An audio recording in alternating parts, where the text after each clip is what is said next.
여러분 안녕하세요. 오늘은 교사 교육 시리즈 43번째 시간이고요.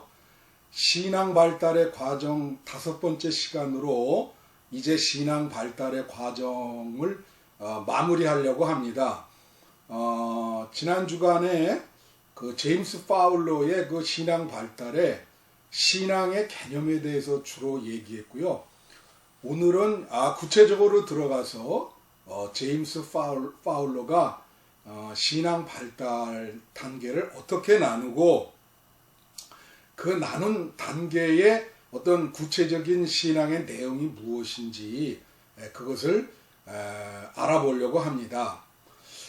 이 신앙을 발달로 이렇게 다룰 수 있느냐, 이것은 기독교 교육학회에서 오랫동안 그 논쟁이 되어 온 그런 주제입니다. 그 이유는 대략 한 3가지로 볼 수 있는데요.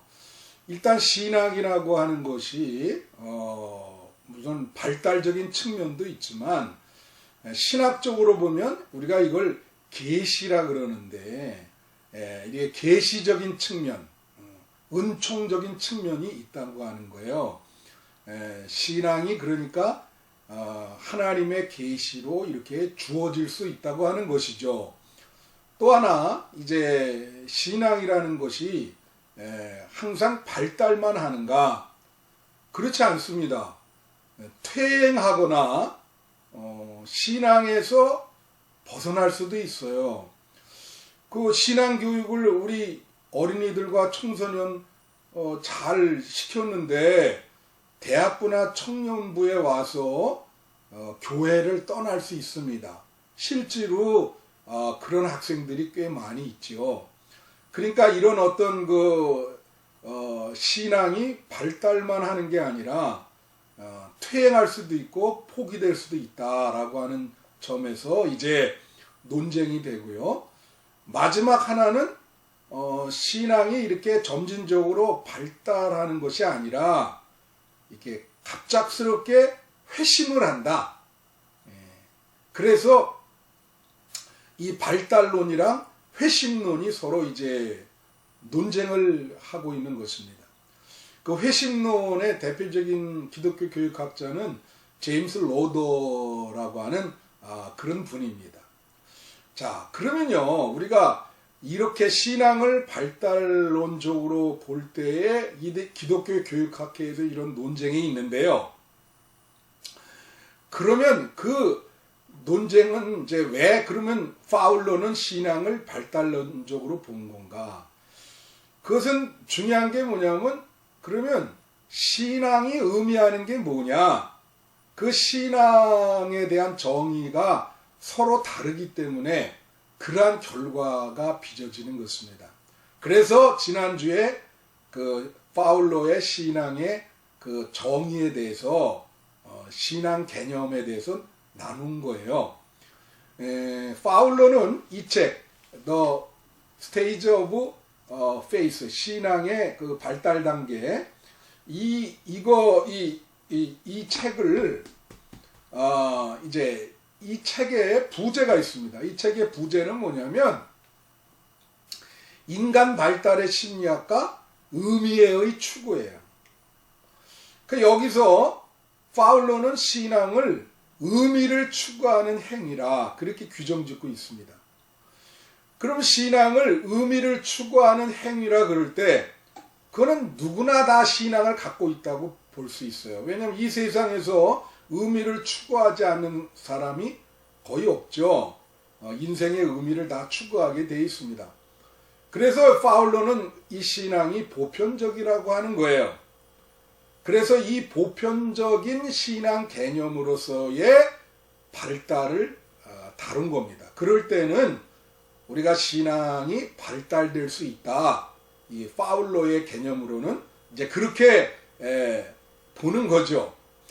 자, 그런데 이 신앙 발달을 얘기하면서 이제 파울러가 몇 가지 그 전제 조건이 있습니다. 이게 뭐냐면 이 신앙 발달은 직선적으로 이렇게 이루어지지 않는데요.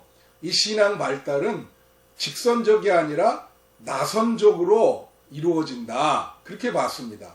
나선이라는 게 이제 스피랄이죠. 이렇게 이런 접근이 나선적인데, 그건 뭐냐면 신앙 발달이라는 게 계속 전진만 하는 게 아니고 퇴행할 수도 있고 또 고착될 수도 있고 또 전진될 수도 있고 여러 가지 복합적인 상황에서 이렇게 나선형으로 조금씩 발달돼 나간다. 이제 그렇게 보는 것이죠. 퇴행과 전진을 반복하면서 그것이 이제 그런 신앙 발달의 전제 조건이고요. 그러면서 파울로가 얘기한 게 뭐냐면 신앙 발달을 할 때 일단 한 단계에서 다른 단계로 발달해서 넘어갈 때 뭐냐면 이 한 단계 자기가 머물고 있던 단계에 대해서 뭔가 불편함을 느껴야 된다는 거죠. 그 불편함을 느낀다고 하는 것은 그 단계에서 어떤 신앙의 정체성이 혼돈이 되고 방향이 상실이 되고 기존 개념이 이제 해체되는 그러한 경험을 하게 되는 거예요. 그러면서 파울로는 뭐라고 얘기하냐면 중립지대, 제3의 지대를 경험하게 되는데 이상한 것을 경험을 하게 되면서 기존 것으로는 설명될 수 없는 것이죠. 그러면서 이제 새로운 시작, 새로운 단계로 넘어가게 된다라고 하는 거예요.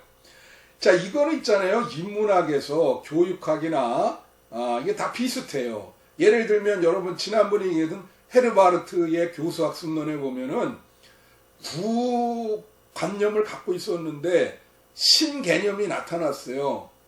그래서 그게 자기 머릿속에 들어오면서 신개념과 구개념이 서로 전쟁을 해. 막 혼전 속에서. 그러다가 신개념이 확립이 되고 이제 구개념은 나가게 되는, 그렇게 설명을 했거든요. 이게 삐아제와 콜보그의 그 인지주의에서도 삐아제가 동화와 조조를 얘기하지 않습니까?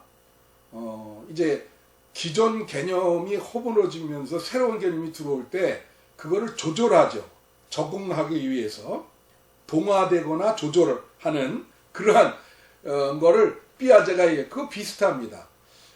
제가 이게 나누의 얘기지만 여러분 과학에서도 똑같아요. 이 토마스 쿤이라고 하는 사람이 과학혁명의 구조라고 하는 책을 썼는데 거기서 그분이 얘기한 게 파라다임이라는 용어를 얘기했습니다. 이게 이 파라다임이 어떻게 바뀌느냐 이제 과학적으로 설명을 하죠. 옛날에 과학적인 물리학적인 세계관이 뭐냐면 프톨레마이오스라고 하는 사람이에요. 그 사람은 이 지구로 모든 것이 떨어짐으로 지구 중심적인 지동설을 주장을 했어요. 그런데 이제 이 토마스 쿤이 얘기하기를 그 세계관을 갖고 있다가 어떤 그 세계관으로 설명하지 못할 이상한 그것이 발견이 된다는 거예요. 그래서 설명이 안 되면 이제 새로운 과학적 세계관으로 그 설명하기 위해서 나가는데 이제 그게 뭐죠? 뉴턴의 만유인력, 뉴턴적인 세계관으로 이제 그 파라다임이 바뀌었죠. 그러다가 또 이 뉴턴적인 세계관으로 설명이 안 되는 부분이 나와요. 그럴 때 이제 아인슈타인의 상대성 원리라고 하는 파라다임이 생긴 거예요. 그런 식으로 이제 지금은 뭐죠? 스티븐 호킹의 빅뱅이라든가 블랙홀, 그 다음에 양자역학, 이런 개념들이 이제 주로 세계관을 이렇게 설명하는 그렇게 되는 것이죠. 자, 이런 식으로 신앙도 기존 것이 허물어지고 새로운 신앙으로 발달될 때 이런 과정을 거치게 된다는 것입니다. 자, 그런데요, 본래 이제 이 파울로가 이 신앙 발달의 논문을 쓸 때는 1단계부터 6단계까지였어요. 그러다가 이 스테이지 오브 페이스, 신앙의 발달 단계를 쓸 이 책을 내면서 이 1단계 이전 0세부터 4세까지 그 영아기의 신앙 단계를 여기다가 덧붙였습니다. 그것을 이제 원시적인 신앙이라 미분화된 신앙이라 그러면서 이제 보통 학자들은 이거를 제로 단계, 0단계라 이제 그렇게 이야기를 하죠. 그리고 이 신앙의 변화라는 이 두 번째 책, Faithful Change라고 하는 이 책에서 이 영아기의 단계를 다니엘 스톤이라는 학자를 빌려서 다시 4단계로 이렇게 분할을 시킵니다. 그래서 어떻게 보면 이게 거의 뭐 구체적으로 하면 거의 10단계 가까운 건데, 그래서 이제 그 설명을 하면, 자, 0세부터 4세까지가 미분화된 원시적인 신앙이라 그래서 0단계예요. 근데 1단계는 4세부터 7세인데 직관적이고 투사적인 신앙이라 이제 그렇게 보는 겁니다. 인투이티브, 프로젝티브 페이스라. 그 다음에 이제 7, 8세부터 11세, 12세까지를 신화적, 문자적 신앙이라 그렇게 보고요. 그 다음에 12세부터 17세까지 이제 청소년기, 소년기죠. 그때를 종합적, 인수적 신앙이라. 그리고 이제 그 17세 이후 이제 청년기라 그러는데 보통 한 30세까지 보죠. 그때를 개인적, 반성적 신앙이라고 보고, 그리고 이제 30세 이후 중년까지를 결합적 신앙이라고 보고, 그리고 이제 중년 이후를 보편화된 신앙이라 이렇게 그 이제 영화부 이후에 6단계로 그렇게 나누고 있습니다. 자, 그러면 이제 우선 이 단계별로 하나씩 잘 다 신앙 발달에 대해서 알아보려고 그래요. 자, 그럼 우선 그 제로 단계, 0단계, 0세부터 4세 그 영아기가 되겠죠. 이때를 미분화된 신앙이라 원시적 신앙, 프리멀 페이스라 이렇게 이제 명명을 했어요. 파울러가. 근데 이때는 부모의 영향이 절대적이죠. 그 중에서 어머니.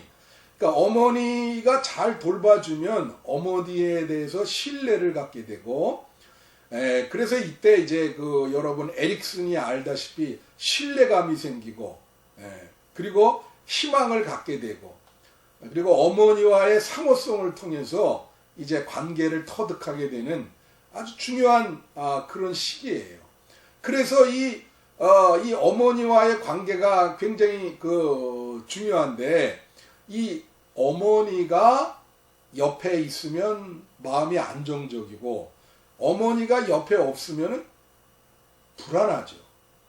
그래서 어머니가 옆에 있어 안정적일 때, 그때 이제 그 보이지 않는 하나님을 이제 생각하기 시작하는 것입니다. 그래서 이때는 신앙의 어떤 씨앗이 심어지는 시기라 할까요? 그래서 무의식적으로 영향을 받죠. 그래서 그 어머니와 관계가 어머니가 잘 돌봐주면 이 세상에 대해서 신뢰와 희망을 갖고, 어머니가 잘 돌봐주지 못하면 이 세상에 대해서 좌절감과 불신을 갖게 되는, 그래서 하나님에 대해서 똑같이 그런 생각을 갖게 되는 것입니다. 자, 이것이 이제 0세부터 4세인데요. 이게 이제 이 책에 보면, 이게 이제 이 책에 이제 이 책에서는 이제 0세부터 4세 미분화된 신앙 거기까지만 얘기하고, 이거를 이 책에서 4단계로 더 발전시켜요. 그것은 이제 다니엘 스톤이라고 하는 유아 심리학자가 있습니다. 그분의 책 The Interpersonal World of the Infant라, 유아의 상호 관계적인 세계라고 하는 그 책을 이제 주로 인용하면서 파울러가 그 이야기를 하고 있습니다. 이 스턴이라고 하는 사람은 그 유아 심리를 하시는 분인데요.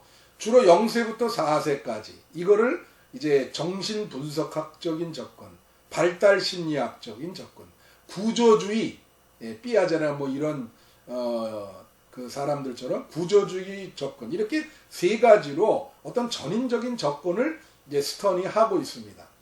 근데 이 다니엘 스턴이 그 책에서 0세부터 4세까지 네 가지 단계가 있다 그러고 네 가지 자아를 형성한다 그래요. 그래서 그걸 구체적으로 얘기하면 2개월까지를 생성적 자아라 그럽니다. 이머전트 셀프라 그러고, 예. 그리고 이제 2개월부터 7개월까지 핵심적인 자아, 예. 그래서 코어 셀프라 그러고, 또 7개월부터 15개월까지를 주관적 자아라 그래서 서브젝티브 셀프라 그래요. 그리고 15개월 그 이후 4세까지를 언어적 자아라 그래서 버벌 셀프라 그렇게 이야기를 하고 있습니다. 자, 그러면 이제 이 자아들을 하나씩 그 설명을 해드리겠습니다. 우선 2개월까지를 우리가 생성적 자아라 그러는데요. 이 그 생성적 자아는 이제 이 2개월까지 이 어린 아기가 자신의 관심 이외의 것을 이제 자기 이외의 것에 관심을 가지면서 자아가 생성된다고 봐요. 근데 이것은 에릭슨이라든가 피아제와 좀 다른 건데, 이게 왜냐하면 이제 그들은 이 시기는 자아가 어머니와 분리되지 않는다고 보거든요. 근데 스턴은 뭐라고 보냐면 이때 어머니를 구별할 수 있는 능력이 생긴다. 그렇게 식별할 수 있는 능력이 그렇게 보는 거예요. 그러면서 이때 이 2개월까지의 특징 중에 하나가 인식 능력 중에 범모형적 인식이다. 이런 얘기를 했어요. 이게 뭐냐면 크로스 모델링 모델 오브 노잉인데, 하나의 감각과 다른 감각을 연결해서 통합적으로 생각하는 인식 능력을 범모형적 인식이라 그랬습니다. 예를 들면 이때 아기는 촉각으로 경험을 하잖아요. 그 촉각을 그 어머니의 그 스치는 촉각을 시각에 통합시킨다는 거예요. 예. 그래서 그게 범모형적 인식인데, 거기에서 어떤 상상력이 생기고 초월성을 나중에 상상할 수 있는 그러한 능력이 생긴다. 이렇게 스톤은 봤습니다. 그 다음에 2개월부터 7개월이 뭐냐면은 그 핵심적 자아인데, 이 또 다른 말로는 신체적 자아라. 이제 그렇게 이야기를 합니다. 이 핵심적 자아는 그러니까 이제 2개월부터 7개월 사이에 아기가 몸을 이렇게 뒤집기 시작해요. 그러면서 어머니의 신체와 자기가 다른 신체를 갖고 있다라고 하는 생각을 하면서 신체적 자아가 생깁니다. 근데 이 신체적 자아의 특징이 뭐냐면 여기에 중요한 게 있습니다. 이 스턴이 얘기한 것 중에 또 이 파울러가 이제 그걸 인용을 했는데, 여기에서 이보크드 컴패니언이 생긴다는 거예요.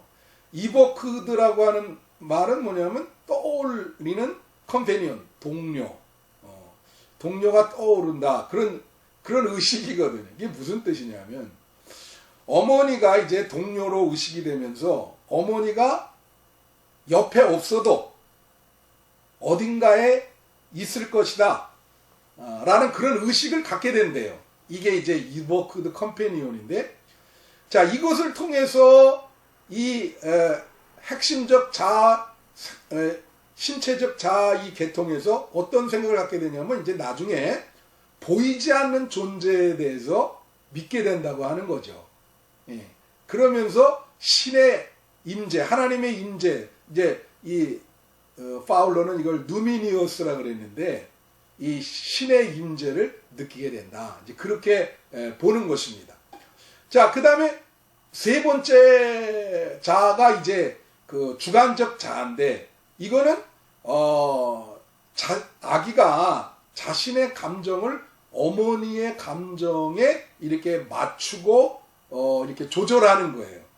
그래서 어머니의 감정과 자신의 감정이 서로 상호성으로 교류가 되는 그게 주관적 자아입니다. 그래서 어머니의 와 심리적으로 친근감을 느낀다는 거죠. 이게 이제 7개월부터 15개월까지고요. 그 다음에 15개월 이후 4세 이전까지를 언어적 자아라. 그렇게 이제는 언어적으로 말을 하기 시작하고 상징을 사용할 수 있어요. 언어적으로 말을 하지만 아주 그냥 전적으로 표현을 잘하는 건 아닙니다. 그래서 이게 잘못하면 이때 이 언어적 자아가 잘 키워지지 않으면 왜곡된 자아가 형성될 수 있다는 거예요. 이때 잘못하면 아이에게 수치심을 느끼게 할 수 있다. 이제 그렇게 스터는 보고 있는 것이죠.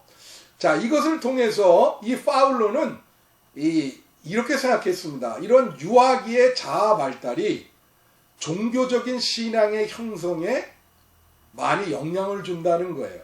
그래서 그 특징으로 첫째는 이때의 유아기의 자아 발달이 이런 종교적인 신앙 형성에 도움을 주는데 그것은 사회적인 특성을 갖고 있다. 그런 표현을 썼고요.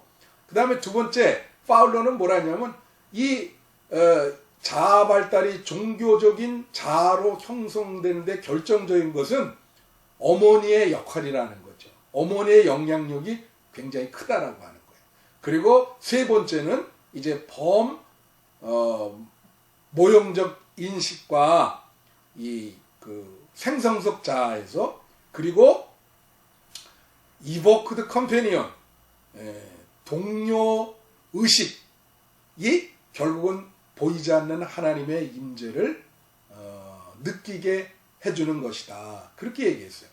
그래서 결국은 이것이 이제 파울로는 유아기의 자아 발달이 나중에 종교적 신앙의 자아 발달하는데 많은 영향을 준다. 그렇게 이야기를 하면서 0세부터 4세의 신앙 발달이 중요하다고 하는 것을 4단계로 스턴 거를 받아들이면서 이 페이스블 체인지라고 하는 신앙의 변화는 책 속에서 거의 한 3분의 1을 그것을 취급하고 있습니다. 자, 그러면 이제 1단계부터 들어가죠. 0단계 영어학이 끝났으니까. 자, 1단계는 뭐라 그랬어요? 직관적 투사적 신앙이고 이것은 4세부터 7세까지입니다. 영어로는 우리가 intuitive, projective faith라 그러는데 직관적이라는 건 뭐예요? 느낌. 좀 감정적인 게 강하죠. 그 다음에 투사적이라고 하는 건 뭡니까? 그럼 뭐 이런 거예요. 내가 아프면 남도 아프다고 생각하고 내가 믿으면 남도 믿을 것이다. 이렇게 생각하는 게 투사적인 겁니다. 그래서 이때는요, 완전히 전조작적 사고기죠. 삐아제에 의하면 아직 사고를 이렇게 조작적으로 그렇게 할 수 있는 시기가 아니라는 거예요. 그래서 이 시기는 굉장히 자기 중심적이고요. 예. 그리고 도덕도 이제 타율적입니다. 예. 그래서 이 시기에 중요한 게 뭐냐면 이미지예요. 이미지 형성이 중요해요. 예. 그래서 이때는 말이요, 이제 교회학교로 하면 유치부에 해당하는데 하나님에 대해서 좋은 이미지를 형성해 줘야 됩니다. 그죠? 만약에 그 이미지 형성이 안 되면은 하나님에 대해서 두려움과 공포적인 이미지를 줄 수 있는 시기가 바로 이 시기예요. 그래서 이 시기에 선생님들이 교사가 어떤 상징을 통해서 모범을 보이는 이 모델링이 굉장히 중요한 그러한 시기입니다. 그래서 이 시기는 상징이 직관적으로 주입되는 그런 시기죠. 이 시기는 체계적 사고라든가 합리적 사고가 이제 불가능한 이제 그게 없고요. 그 다음에 현실 세계와 가상 세계를 구분하지를 못해요. 그래서 이제 하나님을 수염 달린 할아버지라든가 뭐 이렇게 생각을 할 수가 있습니다. 그래서 이제 이 좋은 이미지를 형성하기 위해서는 이제 스토리텔링, 설교할 때 예화를 많이 이렇게 섞어야 되고요. 그래서 이제 아이들이 좋은 이미지를 할 수 있도록, 그렇게 하나님에 대해서 좋은 이미지를 할 수 있도록 이제 하는 거죠. 그러니까 직관적이라는 것은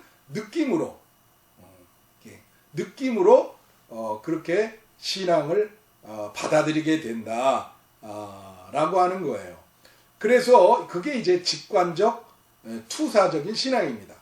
자, 그 다음 단계 2단계가 신화적 문자적 신앙인데, 이게 뭐냐면 이제 7, 8세부터 11세, 12세까지입니다.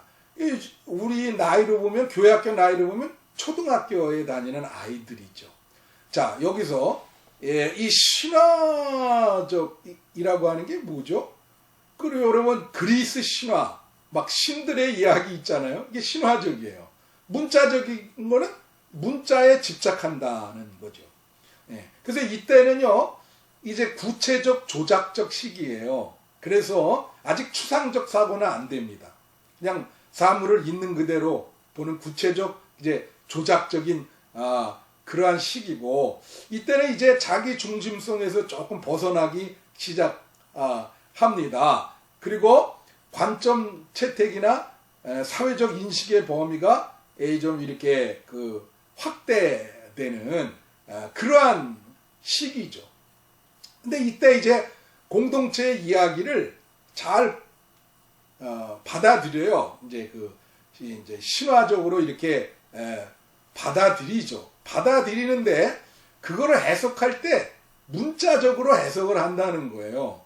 그러니까 예를 들면 여러분 이런 거죠. 단군 신화에 보면 곰이 사람이 되는데 그걸 그대로 이제 받아들인다는 게 문자적으로 그렇게 된다. 이제 그런 식의 해석을 하게 되는 거죠.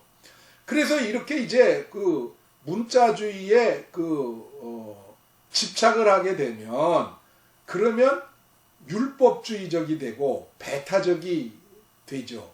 이분법적이 됩니다.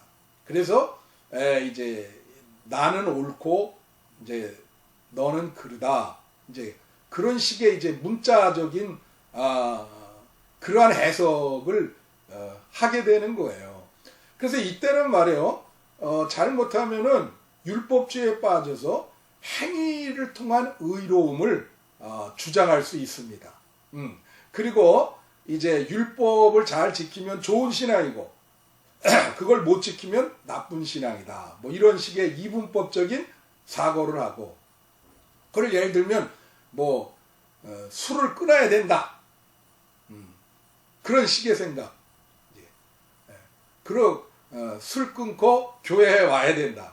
그러니까 예배를 드릴 때도 어떤 죄책감이 싫어서 이제 예배를 드리는 거죠.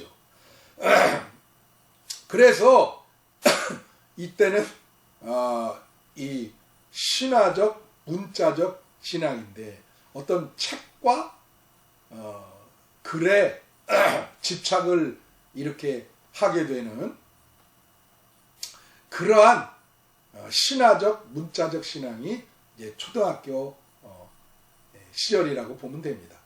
자, 그 다음 3단계가 종합적 인습적 신앙이에요. 영어로는 synthetic conventional faith라는데, 자, 인습적이라는 건 뭐예요? 전통적인 거, 관습적인 거를 받아들인다고 하는 거예요. 이것은 이제 11세, 12세부터 17세까지 청소년, 소년기, 소년, 소녀기에 볼 수 있어요. 이거를 종합적 인습적 시기인데 죄송합니다. 이때는 초기 형식적 조작적 시기입니다. 이제 조금 형식적 조작적으로 생각하기 시작하고요. 이때는 공동체의 전통이라든가 관습을 순응하고 있는 그대로 받아들여요. 예. 그래서 수능적이고 좀 동의를 잘 하죠. 공동체의 이야기를 잘 받아들이죠. 그러다 보니까 이런 게 있어요. 뭐가 있냐면은 공동체의 이야기, 전통적인 이야기를 받아들였으니까 이제 공동체의 어떤 타인들의 기대와 평가에 지나치게 의식을 하게 돼. 예민하게 돼. 그러다 보니까 수동적이 돼가면서 자신의 그 내면적인 그러한 어떤 자율성이 별로 없는, 훼손이 되는 그런 결과를 빚을 수가 있습니다. 그래서 이 종합적 인습적 신앙은 뭐냐면, 자, 문자주의는 뭐예요? 문자에 집착해서 율법주의가 된단 말이에요. 나는 옳고 너는 나쁘다. 그런데 이 종합적 인습적 신앙은 그래도 공동체 이야기를 들어요. 다른 사람의 이야기를 좀 듣는다고요. 그게 이제 종합적 인습적 신앙이에요. 여러분, 그래서 룻기에 보면 어머님의 하나님이 나의 하나님이요. 그게 종합적 인습적 신앙입니다. 그 파스칼이 이런 얘기 했잖아요. 우리가 믿는 하나님은 아브라함의 하나님, 이삭의 하나님, 야곱의 하나님이다. 그게 바로 종합적 인습적 신앙이다. 그래서 이때는요, 이제 부모보다도 또래 그룹이 중요합니다. 그리고 목사님의 그 역량이 중요해요. 말씀이나 이런 게. 그래서 그걸 자기가 속한 공동체에 대해서 자부심을 갖고 있어요. 막 그걸 뭐라 그러면 기분이 좀 나빠할 수도 있고. 자, 그래서 이게 종합적 인습적 신앙이다. 초등학교 계열에. 그 다음이 이제 개인적 반성적 신앙입니다. 개인적 반성적 신앙은 이제 17세부터 18세부터 30세 이전 청년기라고 볼 수 있습니다. 이때는 완전히 형식적 조작적 사고, 삐아제에 의한 그게 가능해서 추상적인 생각이 가능해요. 그런 시기고, 이때는 신앙이 말이에요. 이 독립성, 자율성을 갖고 있습니다. 그래서 신앙이 이제 개인화되는 것이고, 아까 인습적 신앙과 다른 것은, 인습적 신앙은 이제 자기의 것에 별로 의식을 하지 않고 공동체 거를 받아들이잖아요. 그래서 자기의 것에 대해서 어떤 책임감을 별로 못 느끼는데, 이제 이 단계에서는 자기의 것에 대해서 의식을 하고 무거운 책임감을 느끼는 그런 시기가 개인적 반성적 신앙, 인듀어티브 리플렉티브 페이스라, 그렇게 얘기해요. 그래서 공동체 이야기에 대해 당연시 여기는 것을 의문시를 갖고 신화적인 것을 비신화시킵니다. 그래서 하나님 앞에 어떤 단독자적인 어떤 실존적인 그런 신앙을 갖게 돼요. 그러다 보니까 이게 어떤 게 되냐면은, 잘못하면은 자기 개인 신앙화가 되기 때문에 독선에 빠질 수가 있어요. 그래서 내 신앙만 옳다, 그렇게 생각해요. 그러다 보니까 이분법에 빠져요. 잘못하면 주관과 객관, 공동체와 개인, 절대와 상대, 이런 이분법에 빠지게 된다. 그렇지만은 어떤 신앙이 개인화가 돼가지고, 그래서 그 이념에 대해서도 어떤 반성적 성찰적 사고를 해서 이제 자기 것으로 이렇게 만드는 그런 시기가 바로 개인적 반성적 신앙입니다. 자, 그 다음 단계, 이제 5번째 단계가 뭐냐면 결합적 신앙이라 그래요. 콘전티브 페이스라. 자, 이 시기는 30세부터 중년기까지의 시기인데요. 자, 이 시기는 이제 여러분 결합적이라고 하는 건 뭡니까? 이거는 좀 종합적이라는 거랑은 달라요. 결합은 뭐냐면 내 것과 네 것을 통합시킨다. 결합시킨다. 그죠? 그죠? 아까 4단계 개인적 반성적 신앙의 그 단점은 뭐였어요? 그건 이분법적이에요. 근데 이 결합적 신앙은 이것은 지금 다원화된 사회에서 다중적인 관점을 갖는 겁니다. 예. 그래서 결합적이라는 말은 대화를 한다는 뜻이 있어요. 변증법적이에요. 정반합을 통해서 대화를 통해서 나와 너가 대화를 통해서 합의를 하는 그런 것이 결합적인 신앙입니다. 그러니까 이 시기는 타인의 것을 인정을 하죠. 자, 보세요. 3단계 종합적 인습적 신앙은 남의 것에 쏠려 있어요. 4단계 4단계 개인적 반성적 신앙은 자기 것이 확실해요. 그렇지만 5단계는 이제 자기 것도 있고 남의 것도 인정해 주는 거예요. 4단계는 자기 것만 있고 남의 것을 잘 인정해 주질 않아요. 제가 있잖아요. 신학교 다닐 때는 이제 얘기를 듣고 내 얘기만 많이 했어요. 비판을 많이 했죠. 기존 목회자분들과 이렇게. 그런데 이제 중년이 돼서 목사님들 이렇게 서로 만나면 다들 다른 목사님들 똑같아. 이제는 비판이 아니라 다른 목사님들이 어떻게 얘기하나 이렇게 듣는단 말이에요. 들으면서 그렇군요. 그래서 서로의 차이를 인정하면서 받아준다는 거예요. 그러니까 여러분 대화를 하는데 죽자사자 목숨 걸고 달려들면서 내 것만 옳다 그런 사람은 결합적인 신앙이 부족한 거예요. 결합적 신앙은 네 편 내 편이 없어요. 다 통합하고. 예. 그래서 다른 신앙, 다른 교단, 다른 것들을 잘 받아들여서 결합하는 신앙. 그게 결합적인 신앙입니다. 30세부터 중년. 예. 그 다음에 마지막 신앙적인 단계가 보편화된 신앙인데 유니버설라이징 페이스라 그렇게 얘기해요. 이것은 중년 이후입니다. 그런데 이 단계는 말이에요. 아까 그 결합적 신앙에 니꺼 내꺼 막 결합을 했지만 중요한 것은 아직도 내 것이 있었어요. 내가 있었어요. 근데 이 보편화된 신앙에서는 이 하나님 나라를 이루기 위해서 내가 사라지는 거예요. 보편화된 가치에 내가 사라져.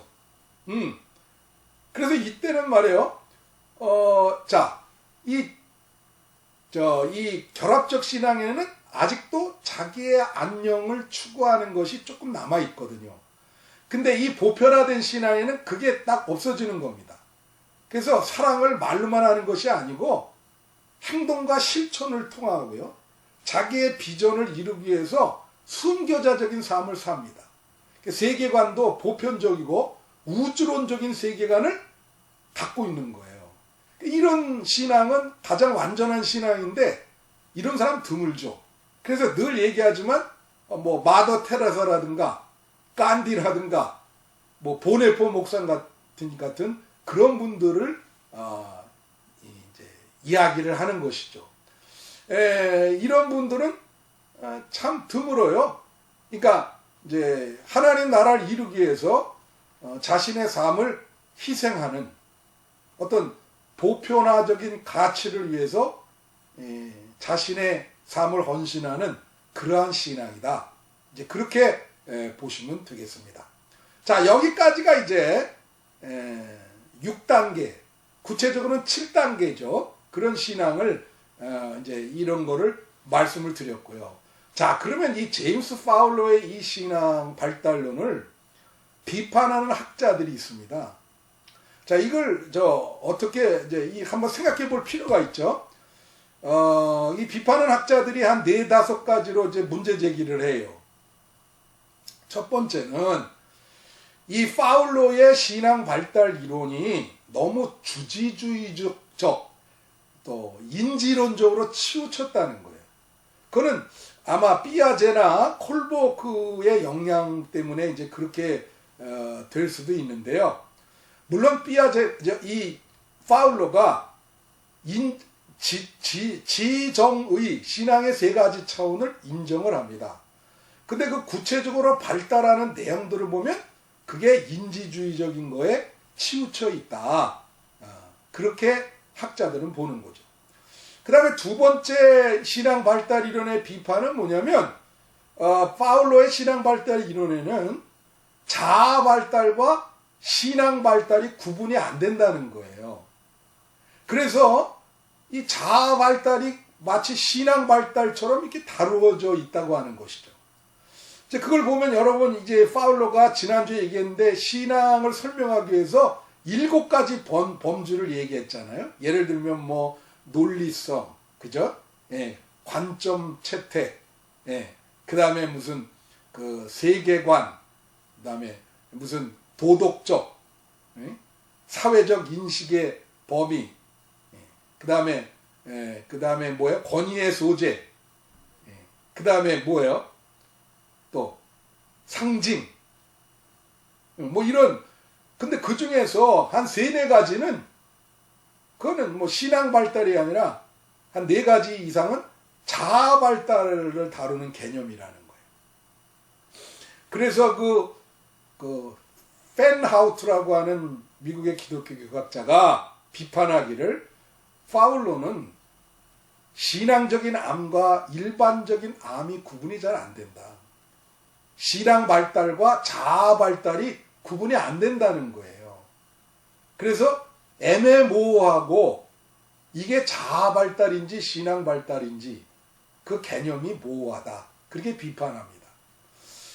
그리고 3번째는 아까 서론에서도 얘기했듯이 신앙이라는 게 너무 발달적인 측면만 강조하다 보니까 계시적인 측면, 은총적인 측면, 신앙이 이렇게 선물로 주어지는 그러한 측면이 무시됐다. 그렇게 학자들은 보고 있고요. 그 다음에 4번째는 뭐냐면은 연구 방법에 대해서 이의를 제기하는데 그 7가지 범주에 대해서 놓고 신앙 발달을 다뤘잖아요. 근데 아까도 얘기했지만 그 7가지 범주 중에 하나님을 신뢰하는 신뢰적인 차원이 부족하다. 그래서 2-3개 범주를 더 넣어야 된다 거기에. 한 10개 정도 하나님을 신뢰하는 차원을 더 넣어서 그렇게 측정을 해야 된다고 보는 거죠. 그 다음에 마지막 5번째는 그 6단계 보편화된 신앙. 이제 파울로가 그 399명을 상담을 하고 면접을 해서 이런 이론을 전개했는데 그때 결론이 뭐냐면 그 399명 중에 보편화된 신앙은 1명이었다 이렇게 얘기를 해요. 근데 학자들은 얘기하기를 이 보편화된 신앙은 현실에 실현되기가 불가능하다. 이제 그런 식으로 비판을 하고 있습니다. 자, 여기까지가 바로 이제 신앙 발달 이론이고요. 이제 한 5주 동안 신앙 발달 이론을 말씀드렸는데 이제 이것으로 마감을 해 드리겠습니다.